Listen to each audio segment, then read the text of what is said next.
Hey friends, today I am super excited because we are doing some easy, affordable, and super adorable DIYs for Valentine's Day, so stay tuned.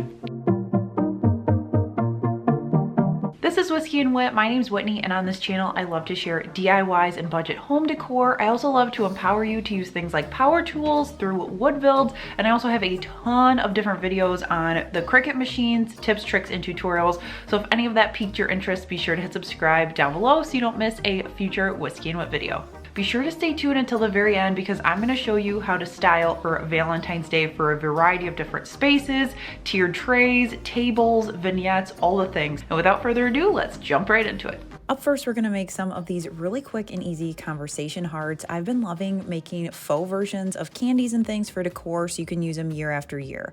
I started with these silicone baking molds or chocolate molds that I got under $3 at Walmart. And I just took my glue gun with some hot glue I already had, but you can definitely use the cheap stuff. And I filled as many of the holes that I needed. I finished off by tapping the silicone mold onto the table so everything kind of sat down and there weren't any bubbles. And then when everything cools, it's going to turn white like this, similar to the glue stick that you put in there. You can try to be as clean and careful loading in that hot glue, but you will have some extra little wispies and pieces on the side. Just take an X-Acto knife and cut them off. Then I grabbed 4 different colors of paint from my stash. These are just ones I had. So grape jelly, bright yellow, princess pink, and aqua sky. I did 16 total, so I did 4 in each of the 4 colors, and I did all of the edges. I did 2 coats. Some of them needed 3, but 2 should work. Then to finish it off, I used a red fine point Sharpie, and I pulled up some different sayings that you would find on conversation hearts. I wrote them on in all caps lettering, and then they were all ready to go. I love that these are larger than traditional conversation hearts, and they fit my tiered tray really great. This is what I needed them for. I wanted a little pop of additional color because I usually do pinks and reds for Valentine's Day, so the blue and the yellow and the purple in there gave it a fun pop. Then I needed a container for those little conversation hearts. So I grabbed 2 of these little ramekin dishes from Dollar Tree, but if you can't find them at Dollar Tree, they also have them at Walmart in the Pioneer Woman section for under $2. I just went over to Cricut Design Space. I typed in heart and I found one that I liked. I selected it and clicked add to the canvas down in the right-hand corner. And then I ended up sizing it to be 1 inch tall. You can do that up at the top, whatever size you want, just resize it. And then I changed the material color to red because I wanted to cut out red and white hearts. I'm just going to go ahead and duplicate that up in the right hand corner and then change that material color to white. Select both of them just by sliding over, and then you can hit duplicate up in the right as many times as you need. I did 10. It's going to sort everything by mat for you, and it's ready to cut. I popped my vinyl into my Cricut and then got them out, weeded them, and then I ended up just applying them as regular stickers just because they weren't super intricate, which was really nice. I didn't even have to worry about transfer tape. Now for the red one, I just did a couple of them, and then for the white ramekin, I did more of a sporadic look, so they didn't look too matchy-matchy, but they're the same heart, so they look like they came in a set. Then to display my hearts, I just took a piece of felt wrapped around a paper towel, and that gave it like a little pillow. So then that way I didn't have to fill up the entire ramekin, but it looks nice and full and overflowed. That made it easier. I didn't have to make as many hearts. I would have probably had to make double the amount. So that was a really nice hack. And then also while I was at Dollar Tree, I picked up one of these red spatulas. You want to make sure that it has a flat edge instead of the center raised because you're going to be able to have a flat surface for your vinyl. For my spatula decal, I ended up searching Valentine and Cricut Design Space, and I cut out my 2 images. I did the offset as well as the text on the inside. Once those were ready to go, I cut them out, weeded them, and then I stacked my red design, which is the Hello Valentine, right on top of the offset, which is just basically a fancy way of saying that border. And then I realized I cut it a little too big, so I had to trim it down. It happens to everybody, but it was fine. I ended up applying it with my clear Expressions vinyl transfer tape. It's one of my favorites next to my paper transfer tape, and it was ready to go. In one of my other Valentine's Day videos, I did some smaller felt envelopes, and I decided to make a bigger version for a pillow for my mantle. I also wanted to do it in kind of a muted color to match this garland that I also made. So to do that, I decided to use a drop cloth. I bought one of these big drop cloths from Amazon. You can also get them at Walmart, and I've used it for so many projects, and I still have a ton left. From your drop cloth, cut out a rectangle, and it doesn't matter what size, you just want to make sure that the height of your rectangle is how wide you want your pillow. Then you're going to fold it in thirds and trim off 2 corners so that you have an envelope as you're seeing here. I went through and trimmed out any extra fabric, and then I decided to stitch the outside to give it a little bit of Valentine's Day flair. So I just took my dowel needle, which is a longer, thicker needle that I use for just about everything, and I strung up my yarn and tied the ends. Starting in the bottom corner, I took my yarn and I put it just through the back of the pillow, so then that way I could hide my little knot, and then I just went around the outside doing a just basic loop. So up from the bottom, pull it through, then go back up from the bottom, pull it through. I did that all the way up the side, and then when I got to the top, I unfolded my envelope, went around the top of it, and then stitched down and around to the bottom. So it's just a regular loop stitch around the outside, and this gives it a really fun and whimsy touch. When that was done, I stuffed it with some polyfill, glued my envelope shut just like you would a regular envelope, and then I took some felt, folded it in half, and cut out a cute little heart so that it was sealed with a heart for Valentine's Day.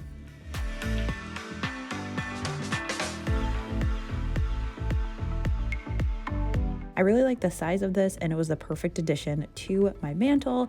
I also made the pillow behind it with some extra fabric from previous projects, and I've got a video on how to do that. If you don't know how, I will link that down below on how to make no-sew pillows. These next ones are fan favorites here at Whiskey Whit because they are so easy to make and so cute. I like to grab these wood pile unfinished little rolling pins from Hobby Lobby. They're a pack of 3 for $3.99, but you can also get them on Amazon. I start by staining different parts of them with dark walnut stain, just so I can have that as part of the look. You don't have to stain, that's totally optional. Then after I stained, I went through with some reds and pinks and painted some of the unstained areas so that I had a variety, but the set still looked like it would go together. The next step is to pick out a fabric or paper that you're going to add to it. My favorite places to get fabric right now are Hobby Lobby as well as Walmart. They both have really great seasonal sections, and it's pretty affordable, especially at Hobby Lobby if you catch it on a sale. This particular fabric is from the Waverly collection at Walmart, and I just ended up cutting a piece approximately to the width of my rolling pin. I put it down, made sure to trim it so it was closer to the exact width, and it was helpful here because the fabric is actually a grid. And then to attach it, I took some Mod Podge. If you're new to crafting, that is just some liquid Elmer's glue. I like to use it for decoupaging. I just took my brush, put it on, and then worked section by section, working out any of the little creases or bubbles to get it to apply around my rolling pin. Once I got to the other side, I gave it a quick trim and then added some more Mod Podge right on that seam so that it wouldn't pop up on me. Then for the one I painted red, I just took some scrap fabric and tied it around like a ribbon, trimmed the edges, and then I used a white paint pen to write love just in regular handwriting. If you've got a Cricut, you can add words like that too, but I know some of you don't have a Cricut, which is totally fine. This is how you can get a similar look with a paint marker. And then for my last one, I decided to do another fabric covered one. I like to finish them off with some twine if they don't already have a ribbon on them, and they turn out so cute. They're perfect for tiered trays. I love them for my kitchen, and I have a set for just about every season now.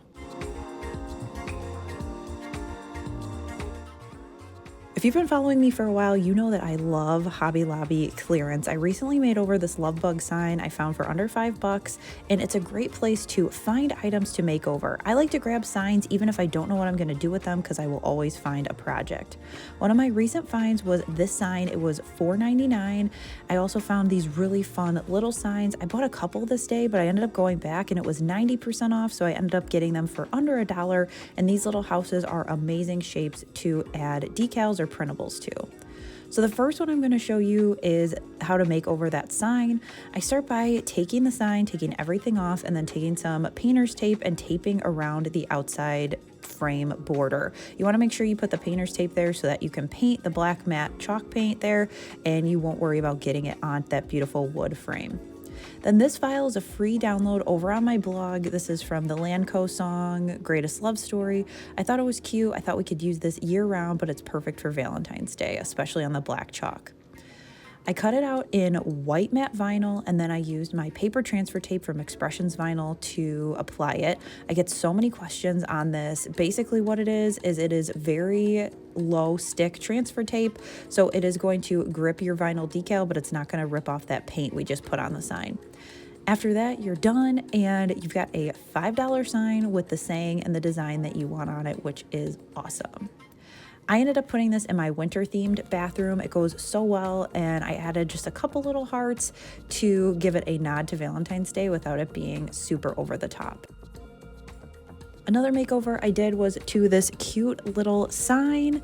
I ended up just painting it with some white chalk paint. I ended up doing 3 coats to make sure it was fully covered. And then I added this cute decal, another free download over on my blog. It says, "Home is whenever I'm with you." I thought it was cute for family as well as Valentine's Day.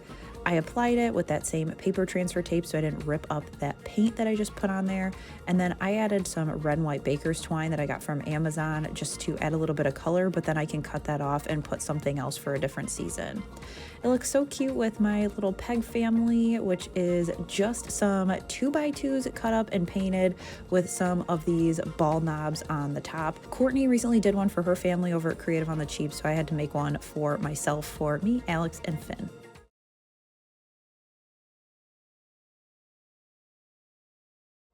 And then my final clearance find that I DIY'd were these little black and white frames. I love grabbing things like these, especially if the frame is raised, because you can just add printables. You don't have to have a Cricut to make these over.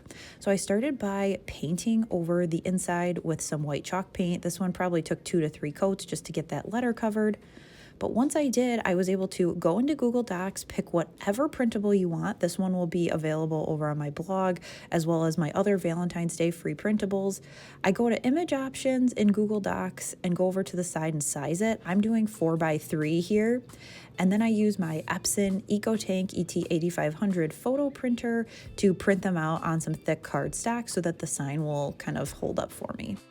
Then you're going to trim it down to fit inside your sign, whatever size that happens to be. And I've got a full video on how I design these printables. If you're interested in learning how to use Canva, I will link that for you as well. And then my secret weapon is some double stick tape. I used that to add it to the sign so that everything was gripped. I did a frame around the outside and then one piece down the center. Stuck it down, and this was a really quick project, and this is so cute. I love the watercolor vibe. I used my cupcakes printable as well to make 2 of these signs. They're a great size for tiered trays, and you can also use some fabric and Mod Podge instead of a printed out thing to create a staging sign as well. So here I'm just trimming this fabric I got from Walmart down to size, adding some Mod Podge, using my Cricut scraper, but you can use a gift card or a credit card to make sure there aren't any bubbles in there. And when everything's applied, I just use my slice cutter, which is an X-Acto knife, but it's a ceramic blade, to chop off any extra, and you can put it behind those signs, give you some depth and some color. It's also great to put on a tiered tray if you've got a layer that needs something in the back, but you don't need something that's readable because you're not going to really see it. This is great to fill out the shelf here, and it was a great backdrop to my cute little mail truck, which was in my last video. And now that I've got all my DIYs done for the year, I wanted to share with you some tips and tricks on how I style them around my house. I get a lot of questions on that, so I wanted to kind of show you guys exactly what I do. So one of my first tips is to swap out different textiles. So Target has these awesome large rugs, and they have a red one just in time for Valentine's Day. So I removed my buffalo check one I use year round. This was only 13 bucks. I put it right in front of my door, and then I replaced it with that same mat that I had. It adds some nice color to my white tile entryway, and it's also nice to extend the size of that mat in case anybody's coming in with the snow. You could also use this for patriotic decor and then Christmas as well, so it's not just a Valentine's Day thing. Number 2 is cozy up a corner. So I've got some extra chairs from our dining room that don't fit around the table, so I have it in the corner of my dining room. I decided to add this really cute blanket I got on clearance. It's a Pioneer Woman one from Walmart. I got for $7 this year. I will link it down below. And I also went to Target and found some awesome finds. So I grabbed this Be Mine pillow for $5 from the Target dollar spot. And then I also added this chunky white pillow I already had. Just by adding these 3 items to the chair, that makes the corner festive and cozy. And then to finish off the area, I decided to add some decor to the table. I love this Pottery Barn wooden heart tray, but not for $40. So I ended up finding this dupe for $8.99. That's 78% off because it's on sale at Hobby Lobby. And I also grabbed some of these cute little hearts on sale. This filler, it's $3.60 a bag. So I ended up adding those in, kind of arranging them around the little heart bowl just to give some different colors, also tied to the buffalo check that's on the chair. And then I added this little jar from Hobby Lobby as well as a wood heart that I had. I like to arrange things in odd numbers like 3s and 5s, and this area is super cozy and festive, and it was able to be put together really quick. What about a kitchen table or a counter? So I found these light pink jars on clearance for a couple bucks at Hobby Lobby, but you can use whatever vase you have. I like to do a candle, so that's a light colored one from Walmart.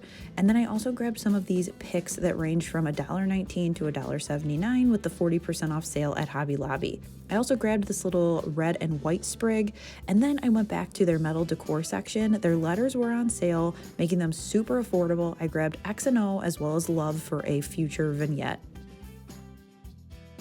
I added some of these little picks to my vase, and then I'm keeping that rule of thirds in mind, so the odd numbers. And I'm using some different hearts that I have. I like to grab these packs like from Target so I have extra little filler when I need it. And then I added the X and the O. I kind of play around with it, and I first landed on this. I was not a huge fan, so I ended up changing it and just doing a big red heart and then one of those little hearts that I got from Hobby Lobby with the XO. This looks a lot less cluttered and works out great. Another area you can decorate is above cabinets. I like to add color, so I grabbed these dish towels from the Target dollar spot just to add a little bit of red. This little house came from Dollar Tree. I added a couple of the cute little heart filler in there, as well as another heart from that pack from the Target dollar spot. And added a pick to finish off the look, and this area has a ton of fun and color. It definitely looks Valentine's Day, and I was able to leave some of the stuff I already had. So textiles, like I mentioned before, little signs, little fillers, it definitely helps you make the decor you already have go much longer and stretched further. What about a festive flat tray? So here on my table, I started with a really cute pink buffalo check runner, and this is in the same room where we did that chair setup. I added this tray from Hobby Lobby as well as this crock that I got from my grandma. And then I added some of those picks from Hobby Lobby into both the vase as well as the greenery, added a cute little candle, and then this little cup I also got with the vase on clearance, so I like the light pink color. I kind of messed around, moved things around, and then I decided to spell out love with the O being the heart. I also like to add paper straws for some texture, so these are from Dollar Tree. I just threw them in the cup, back in, and my table was ready to go. Another tip is to have all of your items around you as you're decorating. It makes it a lot easier to grab your stuff. I love that this melds winter decor, Valentine's Day decor, and my everyday style in my house. And my last one, which is my favorite, is my big tiered tray. I got this tiered tray from Amazon around Christmas time, and I absolutely love it. It's nice if you want to do a big full display like this. You can fit a lot of things on the shelf. I started with this bowl that I got this year at the Target dollar spot, red with a handle. I thought that would look really cute with filler on it. And then I added just some Ray Dun mugs to the top. I like to have some things like this to kind of anchor the whole setup, and then I start adding pieces, see if I like it, and then I move things around. So I put signs in, take signs out. I'm adding some more of that filler from Hobby Lobby into the container. I'm adding some of those cute little conversation hearts to the top, this kissing booth sign that I made in a recent video. That's Be Mine sign is from Target, and we're just kind of moving around items until it gets where I want it. I'm playing with the height of different things, taking smaller items, putting them on little risers. Different heights and different colors really help translate onto really fun tiered trays. So here is how this one turned out, and I absolutely love it in my dining room. That's kind of the area where I really decorate for seasonal outside of like Christmas and fall. And so my little buffet is all ready to go for Valentine's Day. Thanks so much for watching. Be sure to let me know down in the comments what was your favorite Valentine's Day project, whether it's this video or my previous two that I've done this year. Also, if you've missed those two previous Valentine's Day DIY videos, I will link them down in the description as well as on the screen here for you so you can enjoy. Thanks again for watching, and I'll catch you in the next one. Bye!